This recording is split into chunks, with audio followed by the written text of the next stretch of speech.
Permítanme, estoy proyectando la presentación. Si se recuerdan, hemos venido hablando de la historia de nuestra región. Hemos venido hablando desde el origen del ser humano, dónde se origina el ser humano. ¿Se recuerdan dónde se origina el ser humano? Hace 150, 200 mil años.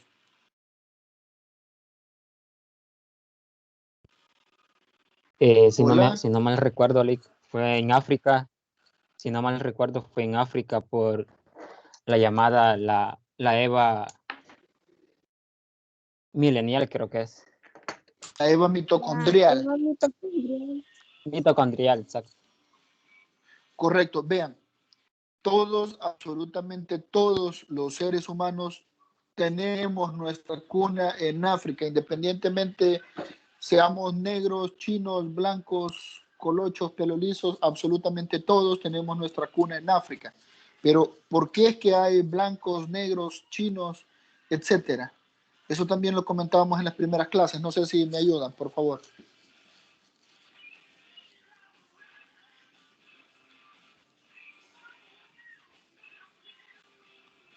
¿Nadie? ¿Se recuerdan de que las migraciones, hablábamos de las migraciones son parte de la historia del ser humano? El ser humano, bueno, las migraciones y la lucha por la sobrevivencia, la escasez de recursos han sido el diario vivir en toda la historia de la humanidad desde la Eva mitocondrial. Los primeros humanos que surgen en África se ven en la necesidad de migrar a otros lugares buscando alimentos. Entonces, cuando estos humanos van migrando a diferentes lugares y se quedan a vivir ahí durante miles de años, ellos se van adaptando al entorno geográfico. Entonces, los que se quedan en África, en esas zonas áridas, donde hay escasez de agua, donde hay un sol intenso, su cuerpo se va adaptando a esa región. Su cuerpo comienza a producir más melanina. La melanina es el pigmento que da color a la piel y comienzan a hacerse negros para protegerse. Los que se van para las zonas frías, su cuerpo comienza a adaptarse, la piel se vuelve blanca para protegerse del frío. Entonces, el entorno geográfico va modificando las características, el fenotipo de cada uno de los humanos. En todos los humanos, independientemente del color, los rasgos físicos, somos parte de la misma raza, que es la raza humana. Dentro de la raza humana no hay otras razas como se manejaba en el siglo XX, que por cuestiones racistas decían, es de raza negro, es de otra raza. No, dentro de la humanidad solamente está la raza humana. Y si presentamos diferentes características físicas es porque cada una de esas personas, por poner un ejemplo, los europeos, los africanos, los asiáticos, han vivido durante miles de años, porque eso es bien importante. Esos cambios no se dan de una generación a otra, sino que se dan a medida se van desarrollando cientos de generaciones. Entonces, estos cientos de generaciones que han habitado una región geográfica determinada y que han tenido unas características climáticas determinadas, se han adaptado al medio y por eso han desarrollado ciertas características. Por eso es que en África los negros son negros, por eso es que en Europa son blancos por el tipo de clima, por eso es que los asiáticos en su mayoría tienen los ojos rasgados, por el tipo de clima, por la comida, por el entorno geográfico, y por eso es que los aborígenes americanos eran como eran. Todo es una adaptación al clima.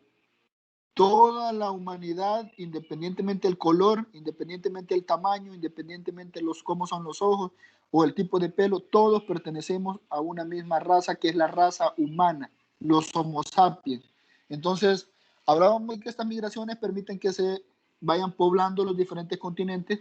El continente americano, nuestro continente, es el continente más joven en haberse poblado. Se pobló según la teoría, y esto es bien importante porque les va a venir en el examen. Deben de identificar quién es el autor de cada una de las teorías, las 4 teorías que hemos estudiado.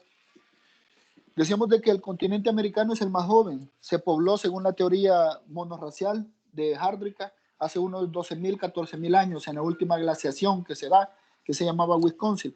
Entonces se pobló el continente americano hace unos 12.000, 14.000 años. Y cuando este continente americano es poblado por esos nómadas que llegaron siguiendo la megafauna y que de hecho se extinguieron la megafauna, se la comieron, Esta gente comienza a avanzar dentro del continente y comienza a desarrollar culturas, a desarrollar civilizaciones. Ahí es donde hablábamos de la región mesoamericana. Es punto importante también porque viene en el parcial. Se recuerdan de que Mesoamérica está dividida en 3 periodos. Este periodo histórico, geográfico de Mesoamérica termina cuando llegan los españoles y se comienza el proceso de conquista. A partir de ahí comienza el desarrollo de la historia del territorio que ahora conocemos como El Salvador. Hemos hablado de cómo se ha venido desarrollando nuestra cultura, de cuáles son las características. Hemos venido hablando de por qué nuestra cultura es tan rica, es tan variada.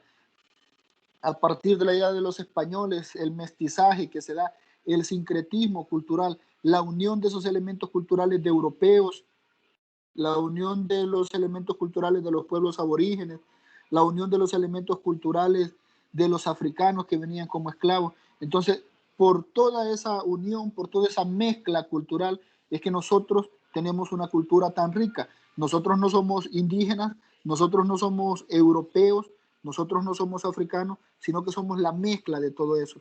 Y a causa de eso es que tenemos nuestra propia cultura, tenemos nuestras particularidades y principalmente tenemos una cultura muy rica.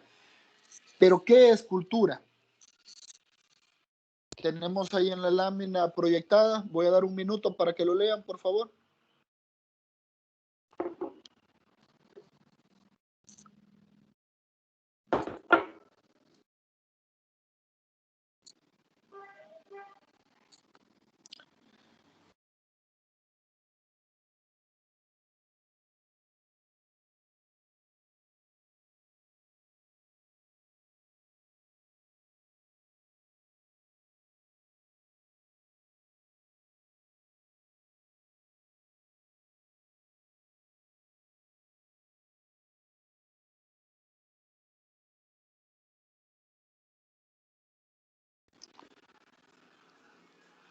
Si se fijan, la cultura es lo que nos hace humanos. Nosotros, a diferencia de los animales, tenemos la capacidad de razonar, tenemos la capacidad de pensar, tenemos la capacidad de ordenar el caos que existe en la naturaleza, tenemos la capacidad de ver la naturaleza como un objeto, ser nosotros el sujeto y nosotros como sujetos tomar como objeto a la naturaleza. Esa capacidad no la tienen los animales. Los animales no se organizan, los animales no hacen revoluciones, los animales no dicen esto es mío de la naturaleza, los animales no dicen voy a dominar esta forma de producir alimentos. Los animales no hacen eso. Los animales únicamente se guían por su instinto, mientras que nosotros, el ser humano, tenemos la capacidad de ver a la naturaleza como un objeto, de transformar la naturaleza. Nosotros tenemos la capacidad de pensar. Un animal, perdón, una, un cuche, una vaca no se levanta en la mañana diciendo, debo vestirme y debo hacer tiempo, agendar tiempo porque tengo que estudiar, porque quiero darle un mejor futuro a mis hijos, a los cuchitos, a los cerditos o a los chivitos. No piensa eso un animal. Un animal solo vive porque es parte de la naturaleza, porque como les digo, porque no tiene la capacidad que nosotros tenemos de decir, la naturaleza es un objeto que nosotros lo podemos transformar y entonces yo puedo visualizarme de aquí a 5 años, de aquí a 10 años, de aquí a 30 años. Es más, yo puedo visualizar de aquí a 100 años el caos que va a haber en el planeta debido a la destrucción de los recursos naturales. Nosotros podemos pensar y cuando nosotros pensamos, hacemos cultura. Cuando nosotros pensamos, creamos la cultura, pero para que esa cultura se cree, debemos de estar dentro de un grupo social. La cultura no la podemos crear nosotros de forma individual, sino que la primera característica de la cultura es que se desarrolla dentro de un grupo social. Les he mencionado en varias ocasiones el ejemplo de Tarzán.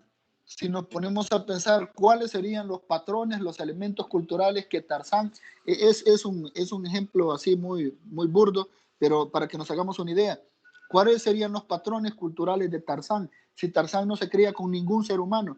Entonces, ¿quién le enseñó a hablar a Tarzán?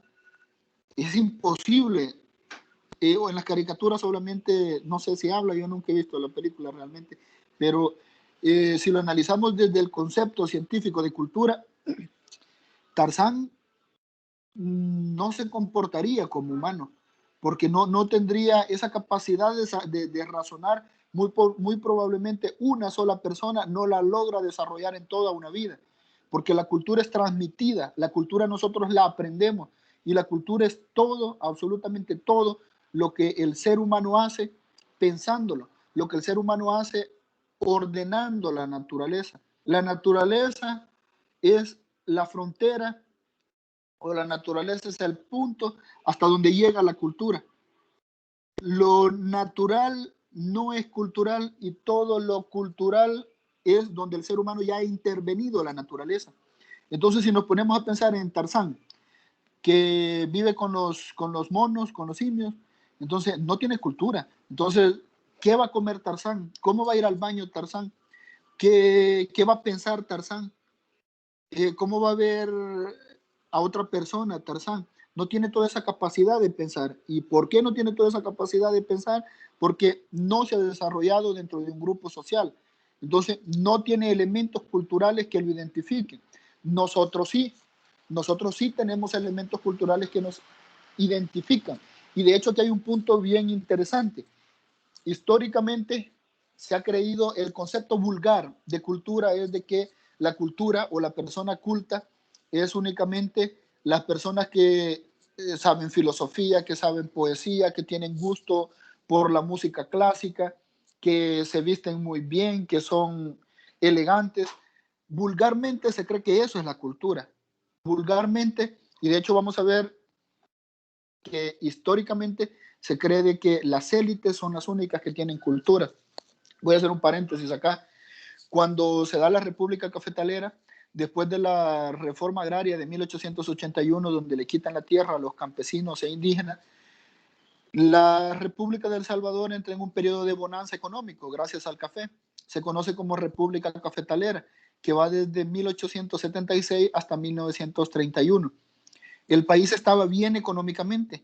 Entonces, en agradecimiento, los gobernantes, que eran parte de las élites económicas también, pero en agradecimiento, o quizás no en agradecimiento, sino que para que las élites económicas disfrutaran, comenzaron a crear, a construir un San Salvador con una influencia arquitectónica francesa, y comienzan a construir edificios para deleite cultural.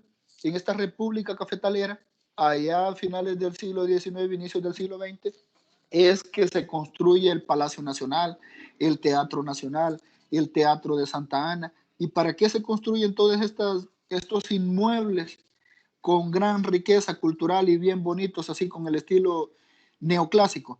Para que las élites económicas disfrutaran, para que las élites económicas fueran a eventos culturales. Entonces, ¿por qué les menciono esto? Porque si se fijan, estos edificios, esta arquitectura se construía para que las élites disfrutaran de la cultura, porque siempre se ha creído que la cultura le pertenece a las élites económicas. Ese es el concepto vulgar que se maneja de cultura, de que la cultura es solamente lo bueno que se hace. Pero nosotros sabemos perfectamente que la cultura no es solo lo bueno que se hace. La cultura no es solamente los niños de la Sinfónica que saben leer solfa. La cultura no es solamente ustedes de que estudian en la universidad y leen. La cultura no es solamente los que les gusta el teatro y que van al teatro los fines de semana y que hacen teatro. La cultura no es solamente los que hacen poesía, sino que la cultura es absolutamente todo lo que el ser humano aprende y enseña. Lastimosamente la cultura, y lastimosamente nuestra cultura también es ser violentos, nuestra cultura es ser, entre comillas, vivos, aprovechados, es la cultura del salvadoreño. Ejemplo de eso es que de repente ustedes van a comprar algo y el precio nunca es el mismo para la misma persona. Siempre el precio, según como vean de bañada o que la persona puede tener dinero, se la bajan. Y esa es parte de nuestra cultura, ser, entre comillas, vivo. Parte de nuestra cultura es ser cochino, tirar la basura por la ventana de los buses o del carro. Lastimosamente, eso es parte de nuestra cultura. La cultura es todo lo que el ser humano enseña y aprende. Y nosotros tenemos esas prácticas culturales porque a nosotros así nos han enseñado. Nuestra sociedad, nuestro entorno, nuestro grupo social nos ha transmitido. No es que nos han dicho, mira, tirar la basura por la ventana. No, la cultura no es necesario sentarse o ponerse en Teams y decir, van a hacer esto, esto y esto, sino que nosotros observamos nuestro entorno, observamos nuestro medio social y aprendemos de nuestro medio social, entonces nos comportamos como se comportan en la mayoría de casos. Hay casos excepcionales, pero nos comportamos como se comporta la mayoría. Si vemos de que del bus tiran basura, para nosotros es algo común hacerlo también. ¿Por qué? Porque nuestro grupo social nos ha enseñado eso. Nosotros vemos de que en nuestro país prefieren ver 20 novelas en un año y no leer 10 páginas de un libro, entonces nosotros lo replicamos. Nosotros replicamos la cultura. La cultura es como la, ¿cómo se llama esto? Del virus, como la cepa. La cultura es como la cepa de un virus, de que no es necesario que nosotros la vayamos a traer, no es necesario que nos digan aquí está, sino que nosotros automáticamente lo captamos y automáticamente nosotros imitamos eso. Y de repente estamos sumergidos, tenemos unas prácticas culturales que nosotros, por ejemplo, cuando estudiamos, nosotros decimos, y yo cuando me ponía a platicar con compañeros, decíamos, nos han criado como animales, no nos enseñaron a tener hábitos de lectura, no nos han enseñado un montón de cosas y todos esos elementos culturales es porque los aprendimos dentro de nuestra cultura. A los japoneses, a los alemanes que leen 60 libros al año, 60 libros de 500 páginas, ellos que leen eso no es porque todos los días le dicen al niño lee, lee, lee. No, es porque su entorno cultural es así, es porque su grupo social es así y dentro de esa sociedad la lectura es un hábito. Entonces todos los días leen, leen y leen. ¿Qué es lo que observa un niño? Que el adulto, que el papá, que el tío, que el hermano leen. Entonces, ¿qué hace él? Comenzar a leer también. Y así es como se va transmitiendo la cultura. ¿Qué es lo que nosotros observamos todos los días? Gente que quiere pasarse de viva, gente que nunca lee, gente que es violenta, gente que es lo que se les quiere ocurrir. Y entonces, no necesariamente nos dicen hace eso, pero como es nuestro grupo social, como es nuestro entorno, nosotros lo aprendemos inconscientemente. Por suerte, la cultura es cambiante, la cultura nunca es estática y nosotros estamos a tiempo. Por eso es de que en esta materia, justo en el primer ciclo, en el primer periodo, perdón, la unidad se llama cultura, para aprender esto, para aprender de que hay muchas cosas que nosotros hemos aprendido, que ni siquiera nos la han enseñado, sino que la hemos visto dentro de nuestro entorno cultural, que no son buenas. Y por eso estamos estudiando la cultura y estamos viendo que la cultura no es estática. Entonces esas prácticas culturales que son vergonzosas, que nosotros tenemos, podemos cambiarlas. Y podemos cambiarlas a partir de nosotros y cambiarlas a partir de las futuras generaciones. Nosotros podemos quitar esa característica cultural de nuestra sociedad de ser cochinos. Nosotros podemos cambiar los hábitos de lectura, porque todo eso es cultural. Entonces, estamos a tiempo, podemos ser un antes y un después en la transformación cultural. Y recordemos de que a partir de la transformación cultural, a partir de los elementos culturales de una sociedad, es un factor que está directamente relacionado con el desarrollo de una sociedad. No sé si tienen preguntas hasta el momento, necesito agarrar aire. ¿Será que he tenido el micrófono apagado y he estado hablando yo solo todo este tiempo? No, licenciado, sí se la ha escuchado. Díganme, ¿qué opinan ustedes de la cultura? ¿Tienen alguna historia relacionada con ella? La verdad es que estamos mal con cuestión de cultura, porque Que tenemos de que, pequeños no nos inculcan, así que como que, o sea, sí quizás nos inculcan a ser ordenados y todo eso, ¿verdad? Pero no como se debería. Porque, bueno, por ejemplo, les comentaba en una clase a unos compañeros de que una vez acá, en el pueblo donde vivo, el camión de la basura pasa los días miércoles Entonces una vez vi que estaban por una quebrada y estaban vaciando unos sacos de basura en la quebrada. O sea, la quebrada es de aguas sucias, pero tampoco. Por eso quiere decir de que nosotros vamos a estar ensuciando más, porque todo eso va a dar al mar, podemos decir. Correcto, y vean, esos son elementos culturales de nuestra sociedad y lastimosamente. ¿Y por qué tenemos esos elementos culturales? Número uno, por la ignorancia. Les aseguro que esa gente desconoce que el agua que nos tomamos todos los días es el- la misma agua que le bajamos la palanca al baño cuando se hace uno o dos. Es la misma agua que trae todo lo de la basura que se tira al río. Es la misma agua con todos los pesticidas que se tiran. Entonces, la principal causa de eso es la ignorancia. Pero lo segundo es eso, de que ese elemento cultural se vuelve viral. Y mientras no haya personas que digan, aquí le pongo fin, eso va a continuar. ¿Y cómo es que nosotros le podemos poner fin? En nuestro entorno. Nosotros tenemos contacto con 10 personas, concientizar a esas 10 personas.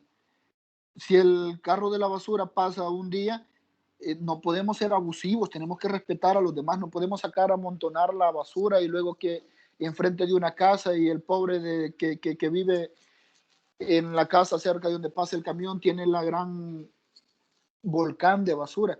Eso es parte de nuestras características culturales, el ser irrespetuoso. Entonces, esos pequeños detalles pueden transformar nuestra cultura. Y eso es algo que nosotros podemos hacer. No podemos cambiar el mundo, pero sí podemos cambiar nuestro entorno. Y si nos propusiéramos todos cambiar esas prácticas culturales que son vergonzosas, habría cambio. Si nosotros practicáramos la lectura, si nosotros leyéramos, los niños en nuestro entorno nos vieran y entonces, sin que nosotros les digamos hacerlo, ellos dirían, ah, es normal, lee. Y ellos lo harían. Pero ¿qué es lo que sucede? Los niños ven de que vemos televisión todo el día. Entonces ellos dicen, ah, es normal, entonces eso lo hago. Y no necesariamente se los decimos, no les decimos sentate a ver televisión 5 horas, sino que enseñamos con el ejemplo, transmitimos la cultura con el ejemplo. Díganos, Recino. Es justo lo que yo le iba a decir, o sea, que tenemos que tener cuidado también de nuestras acciones para que así las nuevas generaciones aprendan una cultura diferente y mejor. Gracias. Si se fijan, el clásico ejemplo de Estados Unidos, los salvadoreños que se van para Estados Unidos se hacen un poco gentes en cuanto al tema de la basura y del respeto. Los domestican allá. ¿Por qué? Allá ellos no aprenden viendo, sino que aprenden a la fuerza. Si tiran una basura, les ponen multa. Entonces, por miedo se domestican. Por miedo se domestican. Entonces, es una forma de enseñar cultura también, pero la más efectiva es con el ejemplo. Díganos, López. Sí, licenciado. Mi opinión respecto a ese punto es que en Estados Unidos fueron colonizados y nosotros fuimos conquistados. Es una gran diferencia la que tenemos porque en el caso de Estados Unidos llegaron y emigraron familias completas. Había una cultura rica en eso, en lectura, en enseñanza, en educación. Y aquí no, aquí fuimos conquistados. Aquí eh, fue personas que venían, que huyendo de su país, vinieron a saquear, vinieron a robar, no vinieron a culturizar, no vinieron a enseñar, no vinieron a dar nada, ¿verdad? Más que a saquear el país. Entonces eso es lo que en la actualidad estamos sufriendo aún, ¿no? Desde ese entonces, como nos dijo al inicio de la clase, hay una conexión de antes con el ahora, ¿verdad? Y todas esas secuelas las estamos viviendo, ¿no?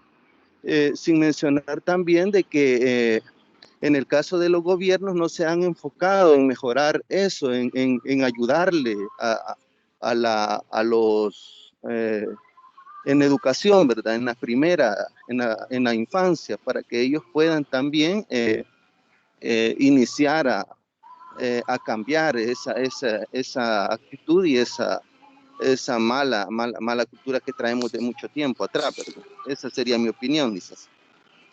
Muchas gracias.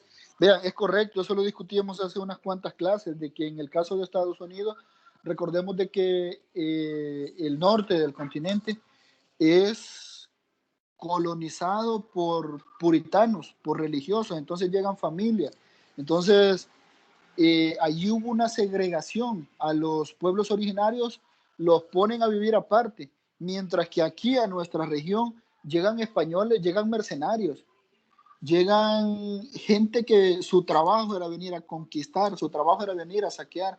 Entonces acá no llegan en familia, no llegan diciendo vamos a practicar valores, sino que llegan violando. Por eso es que no es una de las principales características, y que de hecho lo vamos a ver en la siguiente lámina, de nuestra sociedad. Una de las características de nuestra cultura es ese mestizaje que se da. Pero ese mestizaje, ahora lo vemos así, qué riqueza cultural, qué bonito. Pero recuerden que lo hemos estudiado. ¿Cómo se da ese mestizaje? Ese mestizaje se da a partir de las violaciones a diestra y a siniestra que hacían los españoles que llegaron acá. Los españoles veían una negra, ¡boom!, la violaban. Salía un mulato. Veían un indígena, la violaban. Salía un mestizo. Y los españoles venían, quizás ni siquiera sabían de que mediante las relaciones sexuales es que nacían los hijos, porque ellos venían a violar sin ningún tipo de principios, sin ningún tipo de escrúpulos, a diferencia de los puritanos que llegan al norte del continente, que ellos iban huyendo por cuestiones religiosas, y ellos, sus principios religiosos eran, imaginémonos los Amish en la actualidad, de que para los Amish hasta un celular es del diablo, es pecado. Entonces, así, parecidos a los Amish, son los colonos que llegan a la parte norte del continente. No sé si López levantó nuevamente la mano o no, o le quedó levantada de la participación anterior. Sí, lo siento, ya la bajé, licenciado. Disculpe. Gracias. Entonces, esas son las características, y eso tiene que ver con nuestra cultura. Les vuelvo a repetir, todo tiene que ver con todo. Nosotros podemos ver acontecimientos de hace 400 años que se dan a partir de la conquista, a partir del sometimiento que se da por parte de los españoles a los pueblos originarios, y eso todavía en nuestros días tiene repercusiones. Es más, les he dicho durante todas las clases de que la desigualdad, la miseria, la organización social que hay, donde unos pocos tienen mucho y las mayorías tienen nada, es parte de lo que heredamos de esa conquista española. Hemos hablado de que en el periodo colonial, cómo estaba organizada, cómo estaba estratificada la sociedad, y hemos visto la explotación y la miseria que existía en el periodo colonial, de que los campesinos e indígenas más que todo, porque el mestizaje fue un proceso que se ha venido desarrollando, que se ha venido dando en el tiempo, pero las mayorías vivían en la miseria. Había una brecha de desigualdad que parecida a lo que hay ahora. Entonces, todo ese sistema económico, toda esa estructura económica, toda esa miseria, no es algo que ha surgido hace 10 años, no es algo que ha surgido hace 20 años, no es algo que ha surgido hace 100 años. Si veamos, en 1881 le quitan así, se las quitan de las manos la tierra a los campesinos e indígenas, hace más de 100 años. Vayámonos hace 200 años, 1833, Anastasio Quino se levanta porque de 1821 en adelante comienzan a quitarle las tierras a los indígenas. Entonces, todos estos elementos culturales, toda esta miseria cultural, toda esta decadencia social que tenemos en la actualidad, hablando de El Salvador, no es algo que se ha dado en los 80, sino que esto lo venimos arrastrando desde hace tiempo. Y hay un elemento bien importante que contribuye, es como lo que concreta, lo que permite que nunca salgamos de esto, y es la limitada o la mediocridad que existe en el sistema educativo. Yo les hice hincapié cuando hablábamos de 1833 de Anastasio Aquino, el mayor castigo que el poder económico le hizo a los campesinos e indígenas. ¿Qué les dije que había sido? ¿A qué condenaron a los indígenas, a campesinos y campesinos después del levantamiento de 1833? No darles educación y no enseñarles a leer. No enseñarles a leer. Los gobernantes, Mariano Prado, que era el presidente de El Salvador de la provincia de San Salvador, porque recordemos que en 1833 estábamos bajo una república federal, pero Mariano Prado, que era el presidente de la provincia de San Salvador, y todo ese poder económico dijeron, de castigo a los indígenas, vamos a matar a, ¿cómo se llama cuando le cortan la cabeza? Se me ha ido. Decapitar. A decapitar, vamos a matar, lo mataron. Luego, estando muerto, lo decapitaron y luego la cabeza la frieron para que todos los demás vean qué es lo que les va a pasar si se levantan contra el poder económico. Y para el último, el golpe de gracia, no les vamos a enseñar a leer ni a escribir, no vamos a educar a los campesinos e indígenas. Esa fue de las medidas que se tomaron después de 1833. Entonces vean la importancia de la educación, vean la importancia de la cultura, porque uno de los elementos fundamentales de la cultura es que la cultura es cambiante. Nosotros tenemos en nuestras manos cambiar lo que queremos cambiar de nuestra cultura. Entonces, media vez no se eduque a la gente, no hay forma de que la gente diga, puedo cambiar esto. No hay forma de que las aspiraciones de la gente cambien. No hay forma de que una sociedad mejore.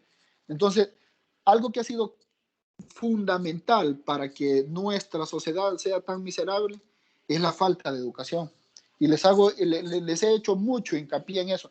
No es lo mismo hablarle a personas que estudian, a personas que leen como ustedes, que ir a hablar a un meeting allá, a un pueblito, a una gente que es fanática, a una gente que no razona. No es lo mismo. Para hablarles a personas como ustedes que leen, que se cultivan, que se educan, se siente hasta miedo. Porque uno dice, puedo equivocarme en algo y ellos me van a sacar todos los errores y todo eso, porque ellos se preparan, ellos se educan, ellos leen. En cambio, si le hablan a una persona que no tiene ni el más mínimo conocimiento, y pónganse a pensar, los gobernantes le hablan a personas que saben, le van a hablar de una forma, con miedo, porque hay cosas tan ingenuas que se hacen desde el gobierno de que no todos las creen, de que es una ofensa a la inteligencia más básica de una persona. Pero si se le habla, eso tomando en cuenta hablarle a personas que se cultivan, que leen, pero si le hablan a las personas de que en su vida ni siquiera terminaron de leer el silabario, ¿sí me entienden? Desde ahí, como los gobernantes mejor quieren gente de que en su vida no terminen ni de leer el silabario y no quieren gente que critique, no quieren gente que cuestione, no quieren gente que se prepare, no quieren gente que sepa la historia y que pueda refutar, que pueda contradecir, pero no de forma fanática como lo hacen los políticos, sino que con argumentos. Entonces, no se quiere eso. El sistema económico no quiere eso, porque el sistema económico quiere gente manipulable. El sistema económico quiere que los campesinos e indígenas, así como en 1833, no sepan leer y escribir. El sistema económico quiere eso, que nosotros no sepamos leer y escribir. ¿Y lo ha logrado? Sí, lo ha logrado. Nosotros sabemos leer y escribir, pero de nada nos sirve. Sabemos leer, pero nunca leemos. Entonces, de nada nos sirve. Estamos complaciendo al sistema económico. ¿Y cómo es que logra eso el sistema económico? Gracias al sistema educativo. Hay como una pirámide. Arriba el sistema económico, y el sistema económico dicta cómo van a funcionar todos los demás sistemas o todos los elementos de ese sistema. Y entre esos elementos está el sistema educativo. Y el sistema económico dice que el sistema educativo sea mediocre, que no les enseñen nada. Que si van a estudiar contaduría, que les enseñen contabilidad, hacer las cuentas para la empresa, pero que no les enseñen a criticar, que no les enseñen a cuestionar. Entonces, eso, lastimosamente, ese es nuestro sistema educativo. Lastimosamente, desde 1821, desde antes, esa ha sido la característica en nuestra educación. Evitar educarnos en la medida de lo posible.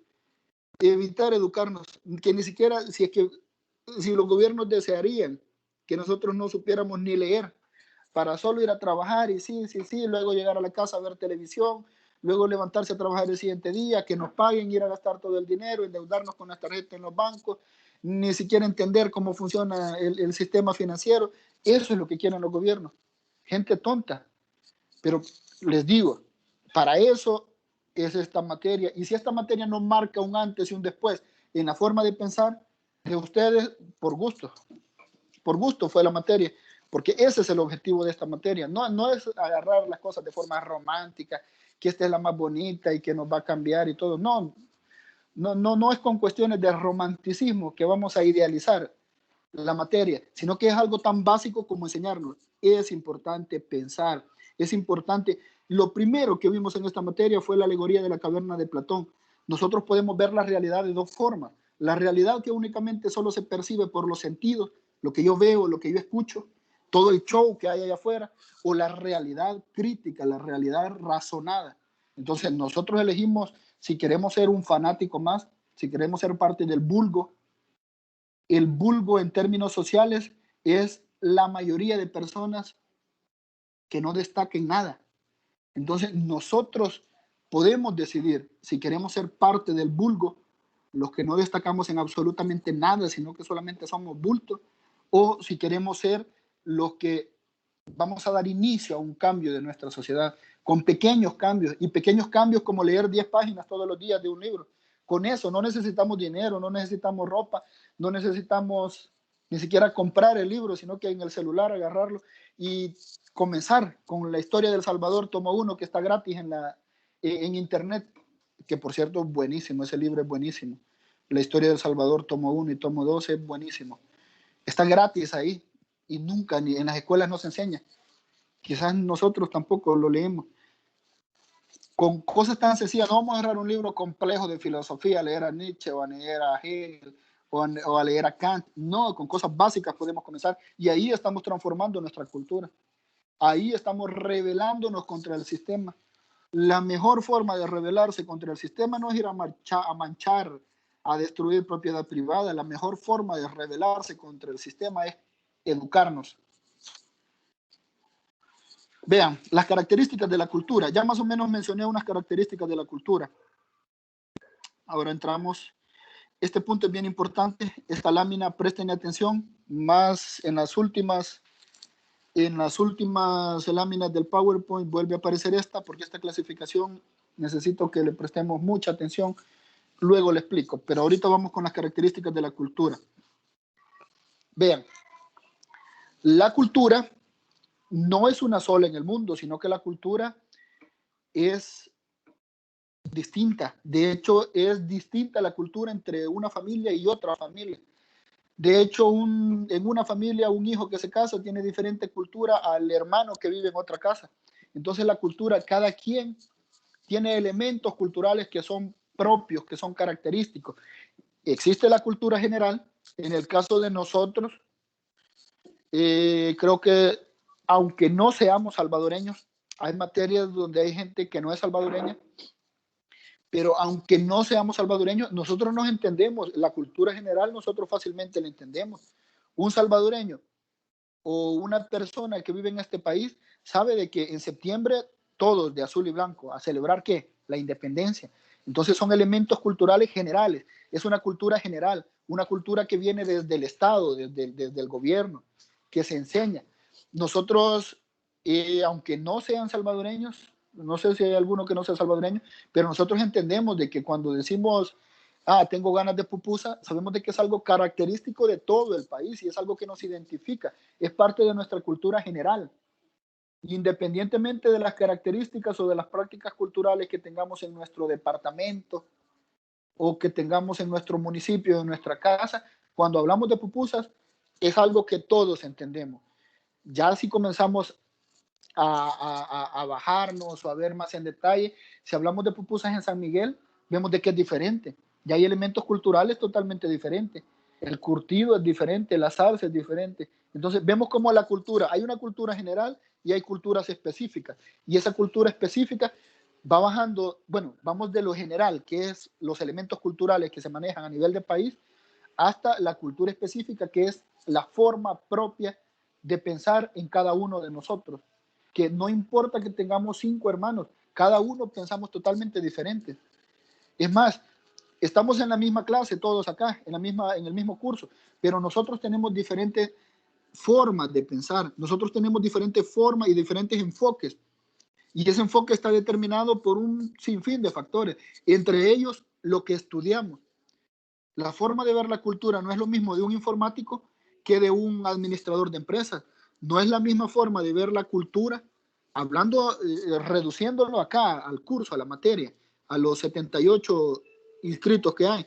No es la misma forma de ver la cultura de un abogado, de alguien que estudia leyes, que de alguien que estudia antropología, va cambiando. Entonces vemos cómo la cultura viene de lo general a lo específico y que cada cabeza tiene su propia forma de pensar y a partir de su forma de pensar genera cultura y genera elementos culturales que son distintos. O sea que no hay culturas iguales.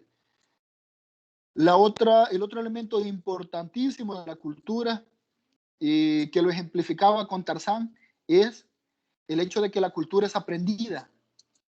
Quiero traer agua, 30 segundos para que lean esa lámina. ¿Me permiten, por favor?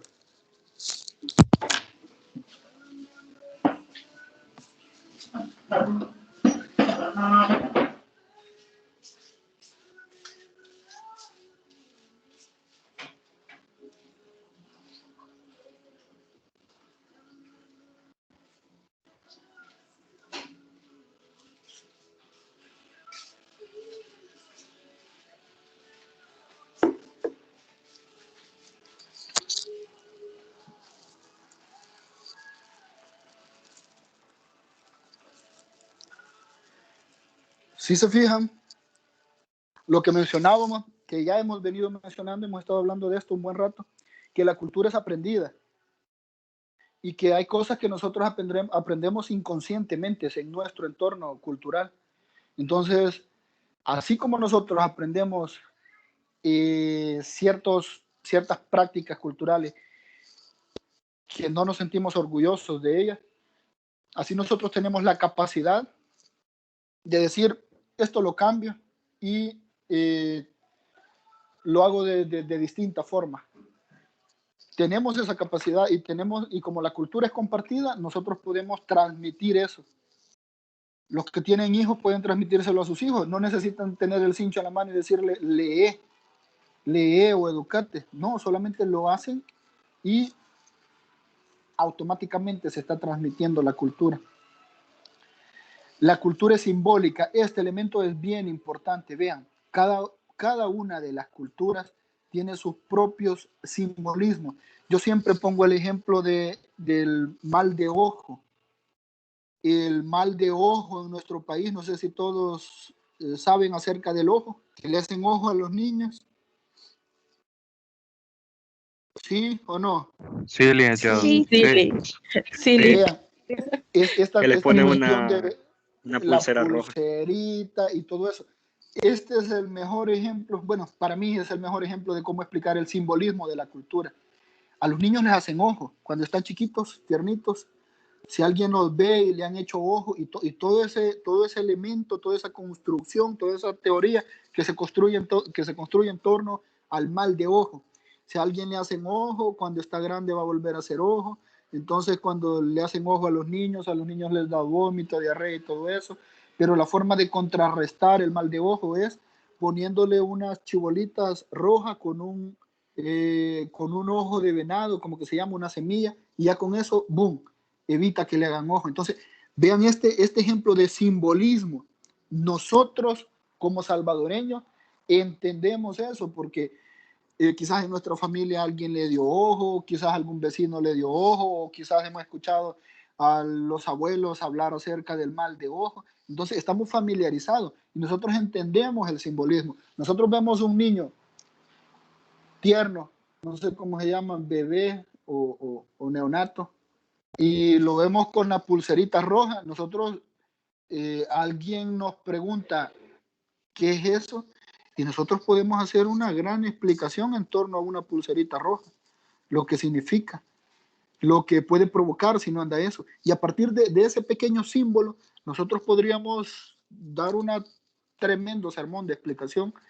Ahora imagínense si viene un sueco y ve un niño con una pulserita, ¿qué va a pensar? Nada, absolutamente nada. Va a decir, se la han puesto de adorno, pero no va a lograr comprender el simbolismo que esa pulserita tiene. Entonces vemos como dentro de las diferentes culturas hay diferentes símbolos y esos símbolos son los que le dan sentido a la cultura. Esos símbolos son los que permiten que haya un enlace en la forma en la forma de cómo las personas que son parte de esa cultura piensan. Viene un gringo y ve las pulseritas rojas con las semillitas rojas y no va a saber qué significa. ¿Por qué? Porque eso es un elemento simbólico de nuestra cultura. Ahora imaginémonos un Buda para los hindúes o para los que practican el budismo, que no únicamente son los hindúes. ¿Qué simboliza el Buda para ellos? Nosotros ya como el mercado ya trae hasta Budas y ya nosotros más o menos podríamos entender, pero no al nivel de lo que realmente significa ese símbolo para ellos. O veamos también qué significa una cruz desde el punto de vista religioso. ¿Qué significa una cruz para nosotros y qué significa una cruz para los musulmanes que no existe Jesucristo? Tiene un simbolismo, tiene un significado totalmente diferente. ¿O qué significa para los católicos ortodoxos comer carne en el periodo de Cuaresma? Tiene un simbolismo, tiene un gran significado. Y solo nosotros podemos decir, comer carne en Cuaresma. Y a partir de eso hay un gran significado, hay un gran simbolismo. Entonces las culturas se componen de símbolos. Y esos símbolos solamente pueden ser comprendidos dentro de esa cultura. Desde afuera de esa cultura no se puede entender el simbolismo. Nosotros no podemos entender que la dimensión que una vaca tiene para un hindú. Para nosotros una vaca es comida, leche, queso. Pero ¿qué significa para un hindú? El simbolismo que tiene a partir de lo religioso, a partir de cómo se ha venido configurando históricamente esa cultura, nosotros no logramos comprender. ¿Por qué? Porque cada una de las culturas tiene símbolos y esos símbolos son los que le permiten entender y relacionar y ¿qué otra cosa? Y darle forma, darle sentido a esa cultura. Las diferentes culturas, bueno, el simbolismo en las diferentes culturas es fundamental. El simbolismo es lo que permite entender las culturas. La otra cuestión es, la cultura somete a la naturaleza, lo que les decía al inicio. Nosotros, los seres humanos, somos los únicos, la única especie que podemos hacer una relación sujeto-objeto. Y nosotros somos los únicos que podemos ver como objeto a la naturaleza, que podemos apropiarnos de la naturaleza, que podemos transformar la naturaleza, que podemos cambiar la naturaleza. Muchas veces no la cambiamos para bien. Vean el calentamiento global y la destrucción de los recursos naturales. Pero ese es un ejemplo de cómo nosotros sometemos a la naturaleza, cómo nosotros nos podemos apropiar de la naturaleza y cómo nosotros podemos hacer esa relación sujeto-objeto con la naturaleza. Nosotros podemos cambiar la naturaleza, podemos construir y podemos construir para transformar, mientras que los animales no lo hacen. Imagínense una colmena. Una colmena tiene la misma forma y es una construcción de que si la vemos desde el punto de vista arquitectónico, es una construcción súper compleja, pero una colmena que es construida por las abejas no está sometiendo a la naturaleza, sino que es algo que se ha venido repitiendo durante miles de años desde que existen las abejas. Una abeja no piensa voy a hacer una colmena, una abeja no piensa la reina nos está explotando, hay desigualdad, la organización estructural en esta colmena es desigual. La abeja no piensa eso, la abeja no piensa. ¿Y por qué? Porque la abeja es parte de la naturaleza desde el punto de vista que ella no se ve como sujeto, sino que la abeja, la colmena y la naturaleza, desde el punto de vista humano, las tres son objetos que nosotros las podemos cambiar, nosotros las podemos modificar. Entonces, no importa qué tan complejo sea la construcción de una colmena, no importa la complejidad, lo bonito que sea, la abeja no piensa para hacer eso. Entonces, es parte de la naturaleza, mientras que nosotros, no importa que sea una champa a la orilla del río, eso ya no es parte de la naturaleza. Ahí nosotros estamos construyendo, ahí nosotros estamos anteponiendo elementos culturales. Una champita, la más sencilla que se les ocurra a la orilla del río, ahí ya hay cultura, ahí ya el hombre está teniendo se está visualizando como sujeto o objeto con la naturaleza, está sometiendo a la naturaleza, bueno, creyendo que somete a la naturaleza, pero luego vemos que la naturaleza nos golpea. Pero no sé si me doy a entender con esa parte, que el hecho que nosotros pensemos, que el hecho que nosotros razonemos, que el hecho que nosotros hagamos cultura, nos pone dentro del cosmos en un lugar privilegiado, en un lugar superior a todo el resto de la naturaleza. Eso es lo que nos pone, eso es lo que nos hace creer que nosotros somos superiores en la naturaleza. El hecho de hacer cultura, el hecho que nosotros podemos someter y ver como objeto a la naturaleza y todo lo que hay en ella. ¿Sí me doy a entender con esa parte? Porque son principios de antropología filosófica. Sí. Sí. Sí, licenciado. Gracias. La otra cuestión, la cultura es compartida. Quiere decir que si nosotros nos criáramos cada uno en una isla, no tendríamos cultura. Porque la cultura es compartida. La cultura es el resultado de cientos o miles de años de historia. Nuestra cultura, si se fijan, es el resultado de miles de años de historia. ¿Quién domesticó el maíz? ¿Quién domesticó el chile verde, el aguacate? Fueron los que vivieron todavía antes de Mesoamérica. En el Paleoindio comenzaron a la domesticación de plantas. En el periodo mesoamericano, ¿cómo se llamaban los primeros? Los olmecas comenzaron ya a cultivar este tipo de plantas. Los mayas cultivaron maíz, frijoles, chile, tomate. Entonces, todas estas plantas que fueron domesticadas en la región mesoamericana son ahora la base de nuestra alimentación. ¿Por qué? Porque esto tiene una secuencia, esta es nuestra historia, estos son los elementos culturales que nosotros hemos heredado.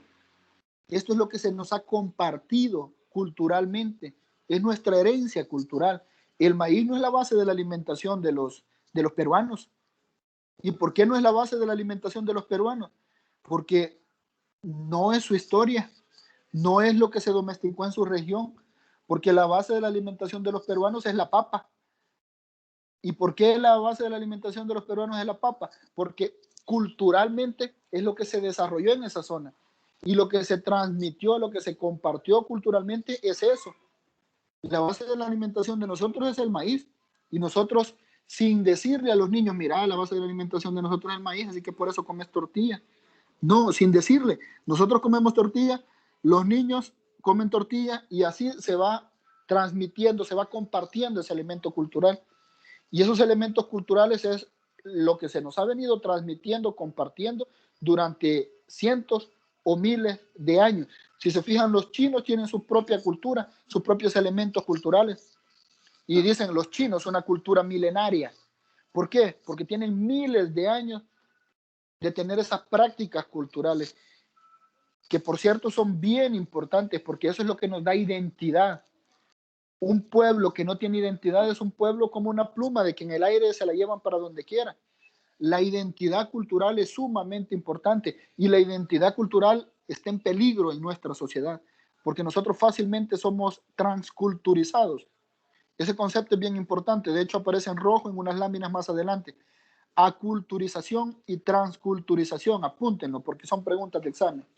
Transculturización y aculturización. Medio les explico ahorita para que ya tengan una idea. Aculturización es cuando nosotros aprendemos otras cosas, pero seguimos practicando nuestra cultura. No se pierde en su totalidad. Eso es aculturización. Les repito, nosotros, nuestra identidad cultural es como la de alguien que no tiene autoestima. Nosotros, nuestra identidad cultural fácilmente la olvidamos. Bueno, no tenemos una identidad cultural. Ejemplo de eso es la aculturización. Vean cuando un salvadoreño se va para Estados Unidos. Si un salvadoreño se va para Estados Unidos, como no hay una identidad cultural, el salvadoreño trabaja una semana con 2 mexicanos y el octavo día el salvadoreño ya habla como mexicano. Si bien es cierto, sigue comiendo tortillas, si bien es cierto, sigue comiendo pupusas el salvadoreño, pero ya se aculturizó, ya fue a aprender otra cultura, ya fue a aprender porque no tiene identidad cultural.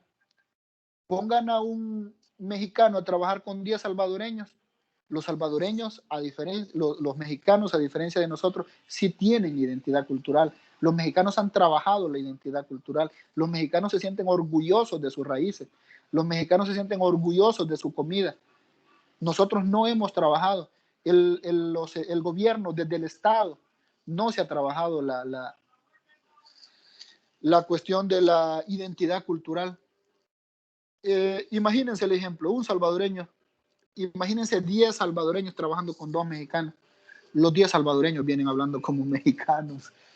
O imagínense 10 salvadoreños trabajando con 2 colombianos. Los 10 salvadoreños vienen hablando como colombianos. Nosotros tenemos una fragilidad cultural de que nos llevan para donde sea y hasta de burla servimos. O díganme si es mentira eso. ¿Cómo vienen hablando los salvadoreños que van un año a Estados Unidos? Vienen hablando como mexicanos. O si trabajan con gringos, es lo peor. No aprenden a hablar inglés, sino que solo aprenden a decir, oh, sí, oh, no sé qué. Es una forma de decir, quiero aprender tu cultura, quiero imitarte, pero no puedo. No tengo la capacidad o no tengo la voluntad. Solo aprendo ciertos elementos, pero la cosa es de que lo que el salvadoreño comúnmente hace, no todos, debo aclarar eso, no todos, pero lo que el salvadoreño comúnmente hace es ignorar, olvidar su cultura y tratar de imitar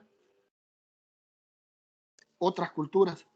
Eso es lo que los salvadoreños siempre hacemos, debido a la fragilidad que tenemos con nuestra identidad cultural. Los salvadoreños, en su mayoría, no todos, en su mayoría, no sabemos de dónde venimos, no sabemos nuestra historia, no sabemos qué cultura, no sabemos cuáles son los elementos culturales, no sabemos la riqueza cultural que tenemos, no sabemos los grandes avances y el orgullo que podemos sentir de nuestro legado cultural, de las civilizaciones de las que nosotros provenimos, de las que nosotros descendemos. Si bien es cierto, no somos ni europeos, ni españoles, ni indígenas en su totalidad, pero por ejemplo nosotros podemos decir, estas tierras que son nuestras tierras, que es nuestra región, que fue habitada por las grandes culturas mesoamericanas, nosotros tenemos un gran legado cultural. El conocimiento que la cultura maya heredó al mundo es inmenso. El conocimiento que los aztecas tuvieron es inmenso, pero nosotros desconocemos y nos avergonzamos de eso. Nos avergonzamos, así que nos vemos en la penosa necesidad de imitar lo que sea. Lo que sea, si es que, como les repito, un salvadoreño que comenzó la universidad se va para Estados Unidos y se relaciona con un campesino mexicano, es un poco peyorativo el ejemplo, pero se relaciona con un campesino mexicano. El salvadoreño que hizo 2 ciclos de universidad aquí en El Salvador se relaciona con el campesino mexicano y el campesino mexicano termina influyendo culturalmente, termina aculturizando al salvadoreño, lamentablemente. Y es por eso, porque desconocemos nuestra identidad cultural, desconocemos qué es nuestro patrimonio cultural. La otra cuestión de la cultura, característica de la cultura, es que la cultura es pautada. ¿Qué significa eso? Que la cultura es como una estructura y que hay elementos que al cambiarlos dentro de nuestra cultura modifican la estructura cultural como tal. Es lo que les decía. Aquí se menciona un ejemplo, creo yo. Les voy a dar 30 segundos para que lo lean y luego yo les voy a poner otro ejemplo. Lean eso, por favor, mientras.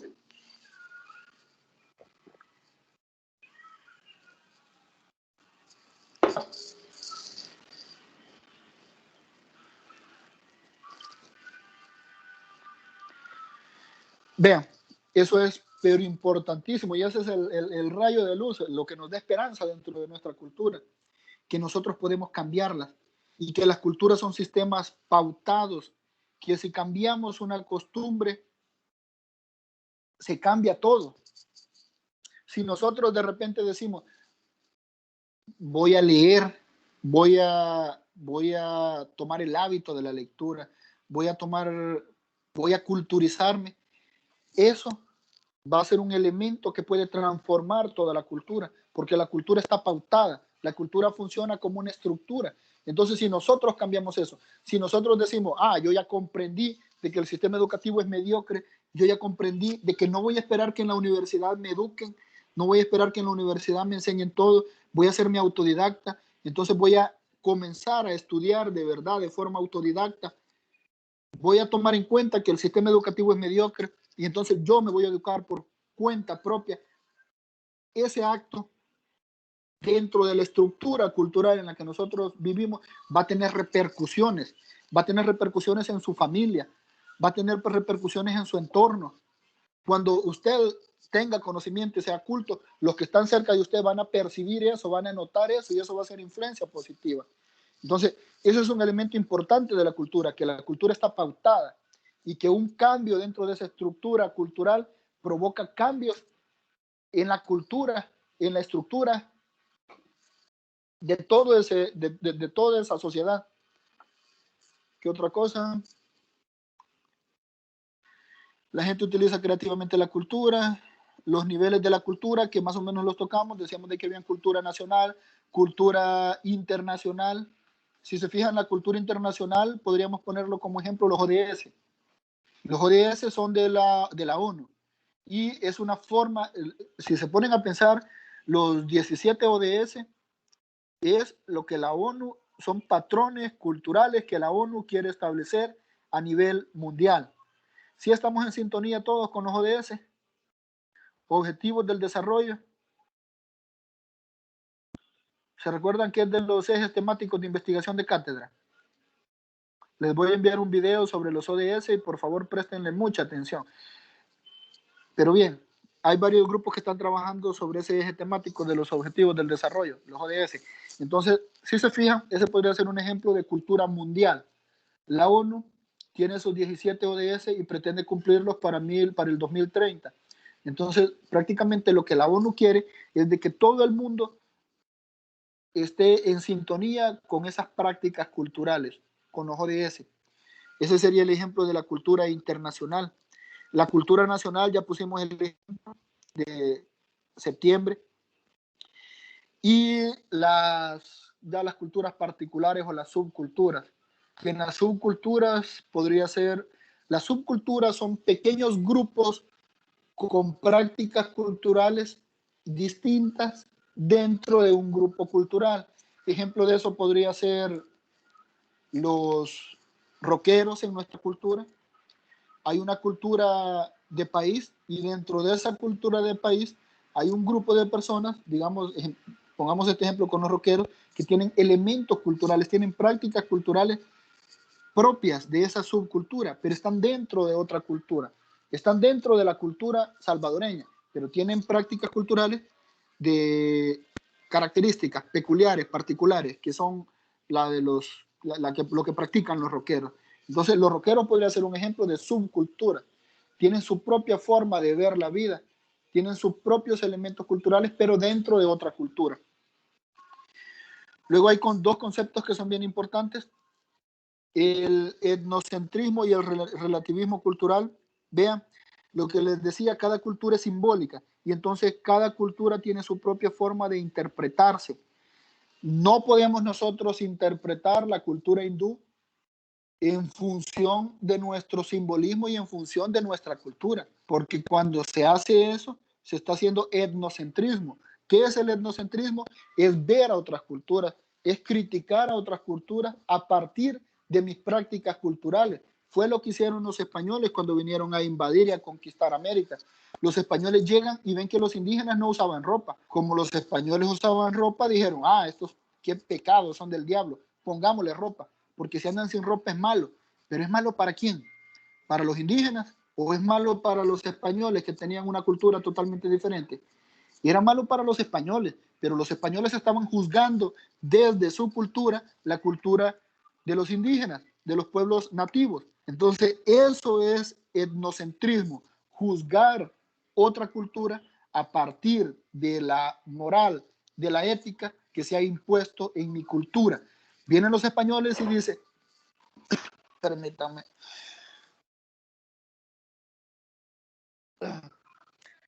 perdón, vienen los españoles y dicen, ellos hacen sacrificios humanos y adoran a tienen un montón de deidades, de dioses. Eso es malo, se van a ir para el infierno. Enseñémosles de que solamente hay un Dios y que no tienen que hacer sacrificios humanos porque es malo. Tienen que ir a misa. Pero ¿era malo para quién? Para los indígenas, para los pueblos nativos. No, era malo desde el punto de vista de los españoles. Entonces los españoles comienzan a querer que los indios, bueno, no querían que los indios, sino que hicieron que los indios pensaran como ellos pensaban. Entonces, eso es el etnocentrismo, juzgar y querer cambiar a los demás a partir de lo que yo creo que es bueno. Eso sucede en las religiones. Todas las religiones comienzan a criticar una religión con otra y toda la religión tiene la verdad y cree que es el único camino y creen que son verdad absoluta. Entonces, el etnocentrismo es cuando una cultura cree que tiene la verdad absoluta y que quiere imponer esa verdad a las diferentes culturas. Y eso no se puede, porque cada una de las culturas es o se crea en función de su historia. Y ese es el relativismo cultural. El relativismo cultural tiene que ver con que cada cultura es lo que es actualmente gracias a su historia.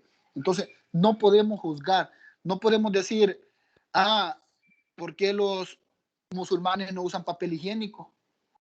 Qué feo, no usan papel higiénico, qué chuco. No podemos estar juzgando elementos culturales de otros grupos solamente porque nosotros tenemos prácticas culturales diferentes a las de ellos. No podemos decir, ¿por qué los musulmanes no comen cerdo? ¿Por qué los musulmanes se casan con niñas? Practican la pedofilia.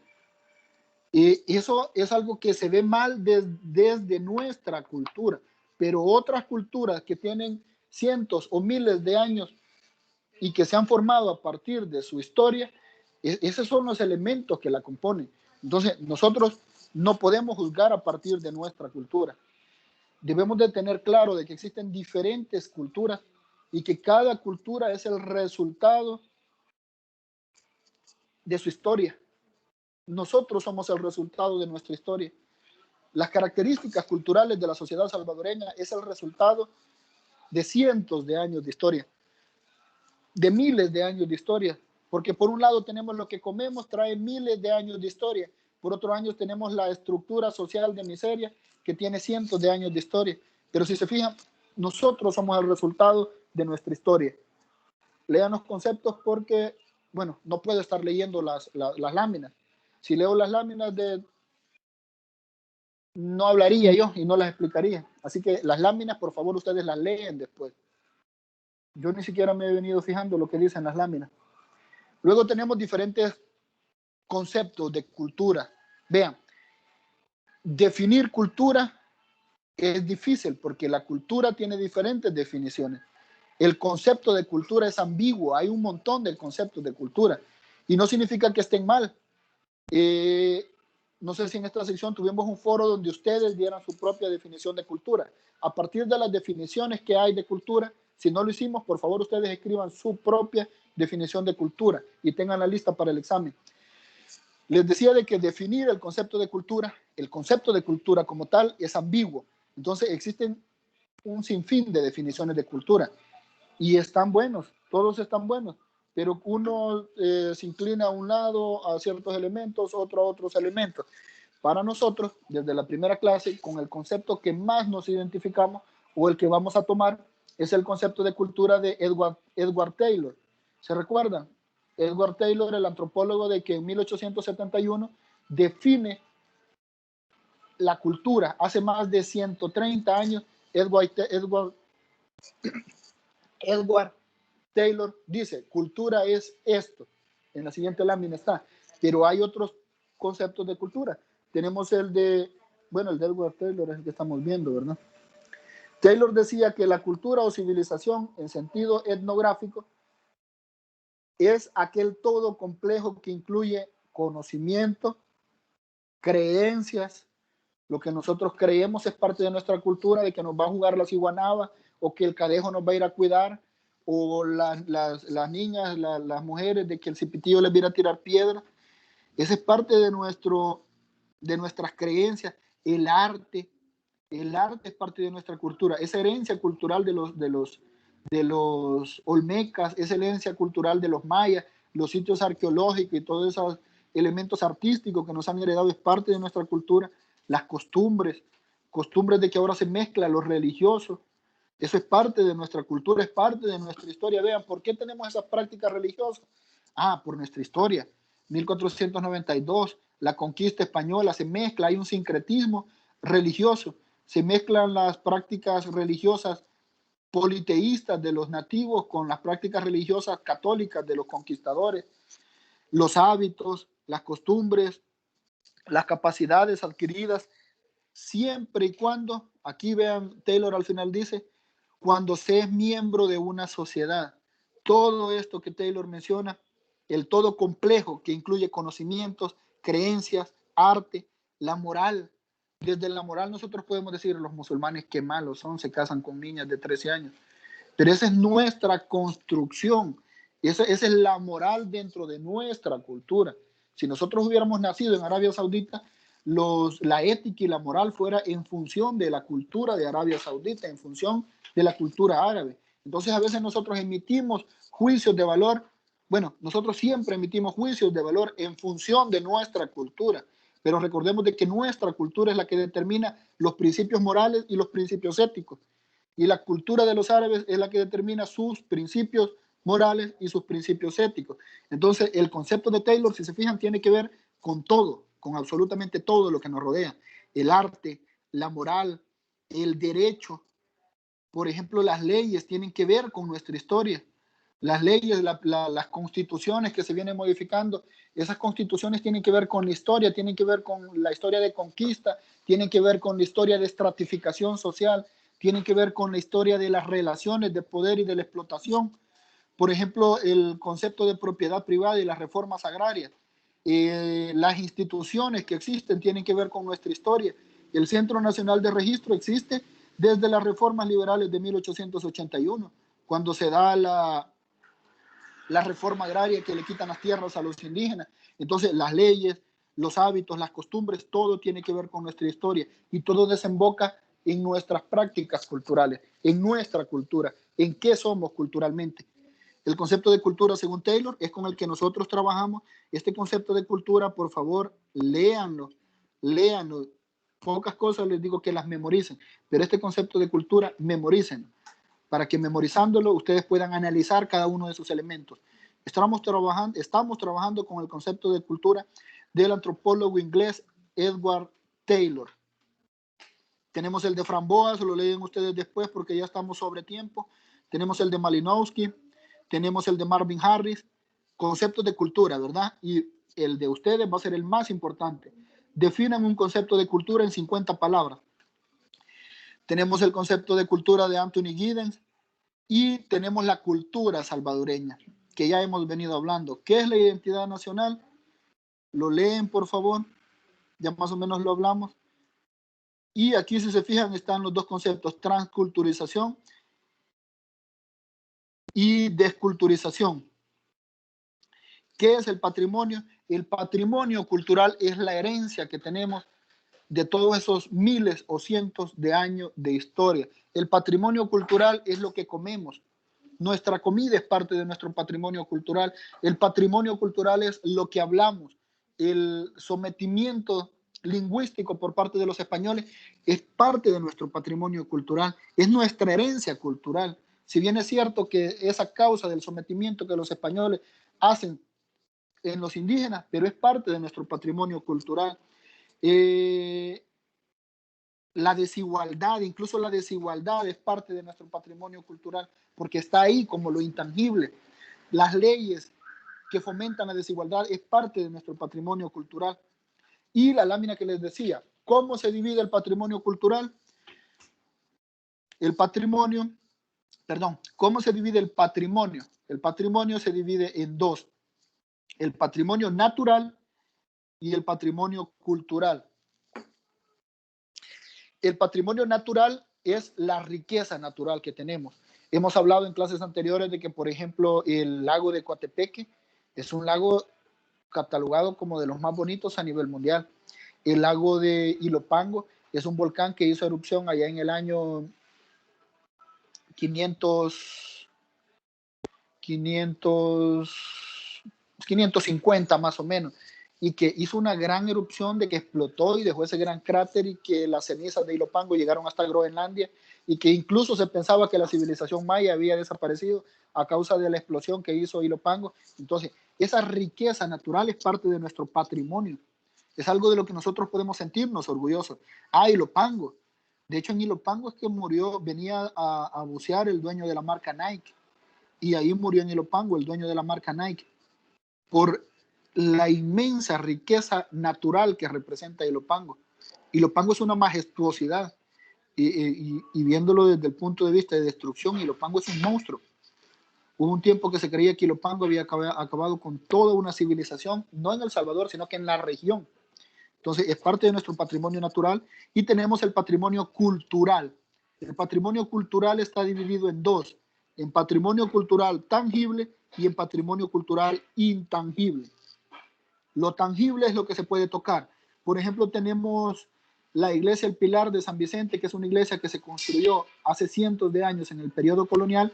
Es un patrimonio cultural tangible, y como no se puede mover, es inmovible, es un patrimonio cultural inmueble.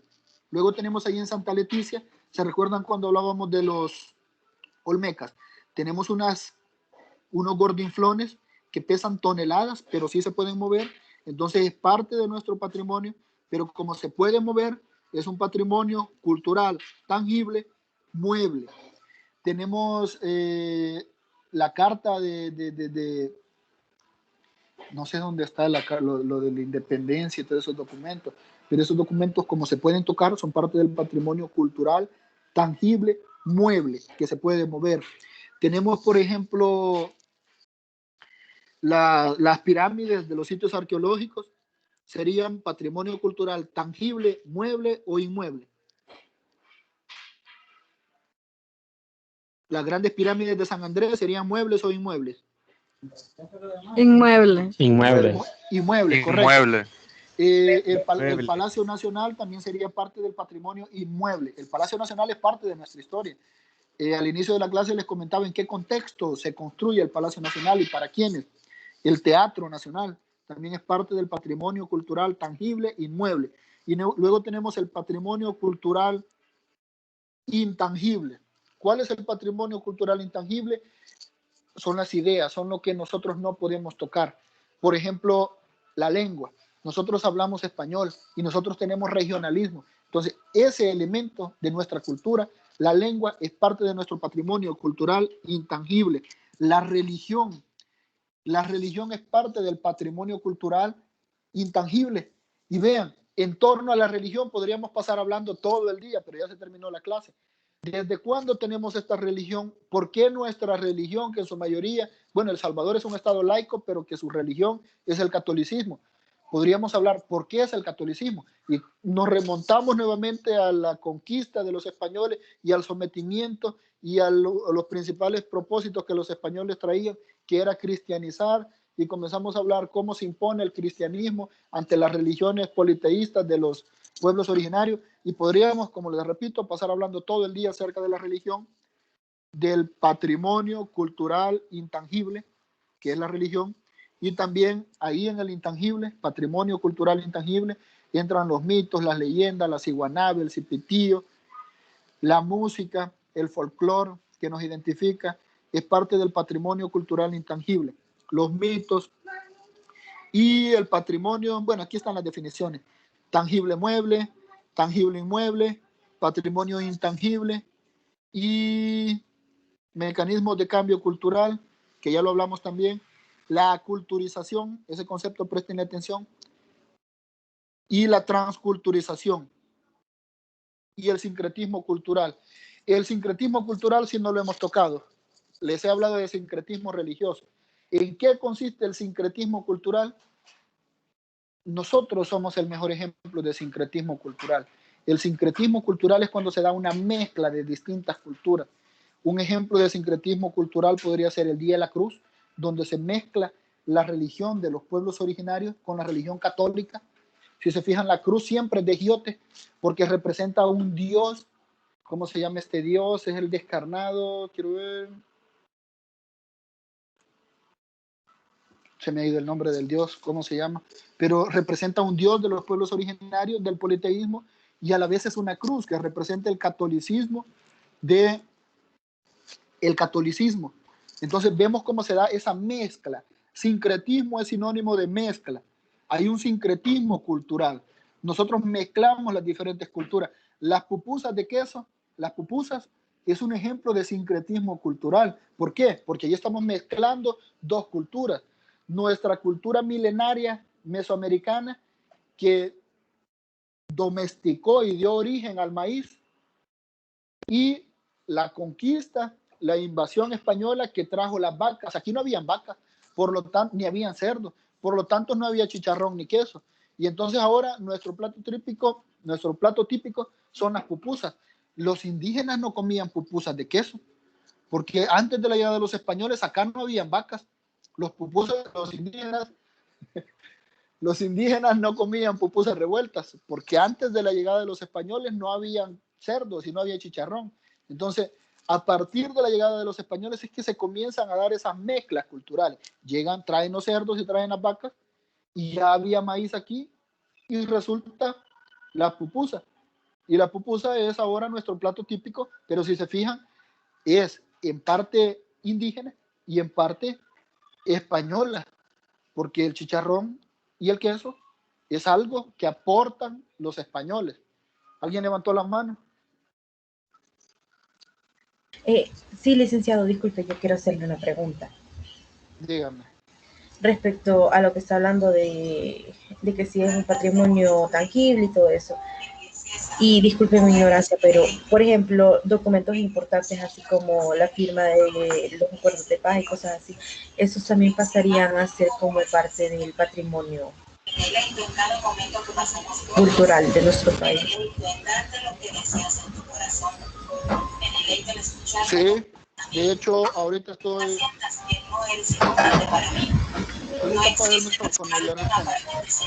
Okay. Si se fijan aquí en la lámina que les presenté de cómo se clasifica el patrimonio, los documentos importantes, la carta donde se firmaron los acuerdos de paz, que por cierto Cristiani se la había agarrado, el presidente Alfredo Cristiani, y luego se preguntaron dónde estaba. ¿Se recuerdan el de Chongue que hizo Funes? Y Cristiani dijo, no sé ni cómo me apareció aquí, pero apareció en la casa de Alfredo Cristiani.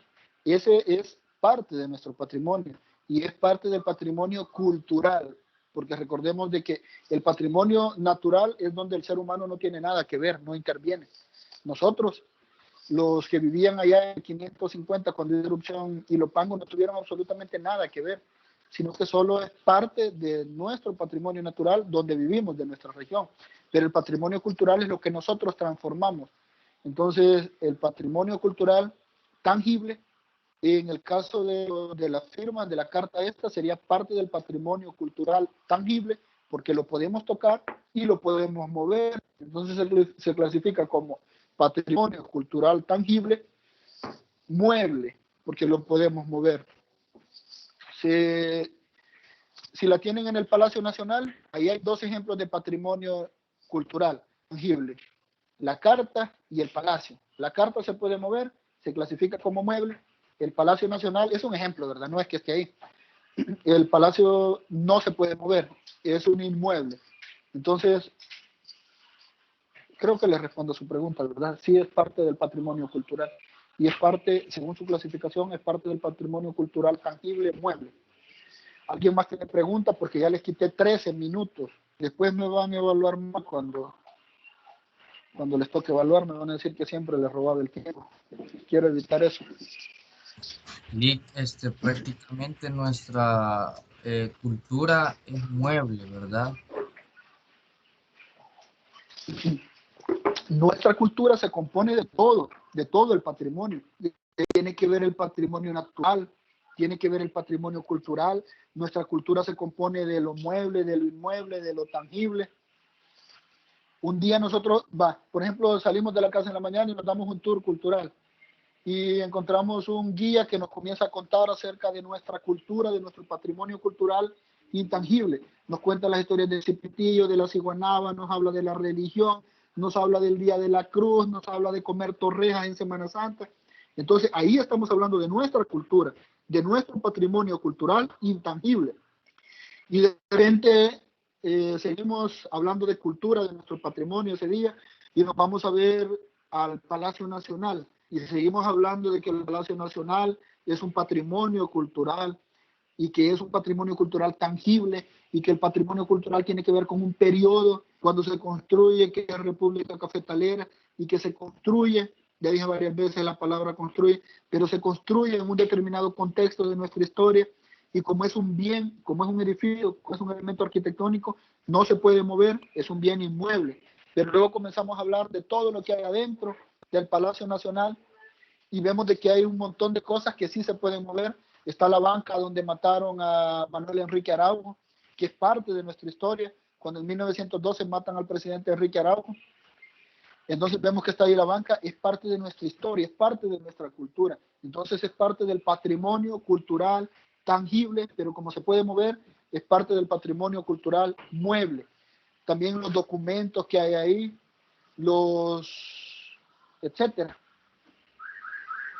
Pero nuestra cultura se construye a partir del patrimonio natural y cultural. A partir de esos dos elementos se construye nuestra cultura, de esos dos tipos de patrimonio, tanto natural como cultural. ¿Preguntas?